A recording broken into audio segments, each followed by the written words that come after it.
Astăzi o să vă prezentăm transpunerea unui logo dintr-un format JPEG pe un afișaj digital. Practic exportăm logo-ul nostru într-un JPEG. Da? Îi dăm un export. Îl exportăm.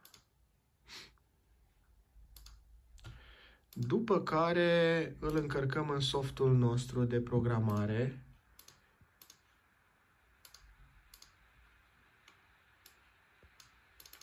Da? Acesta e logo-ul nostru. Reclama este conectată wireless la calculator. Puteți vedea aici conexiunea. Și nu ne rămâne decât să dăm trimitere. Da? Vedeți? Practic, logo-ul s-a dus pe afișajul electronic. Se poate adăuga un senzor de temperatură, să ne afișeze temperatura.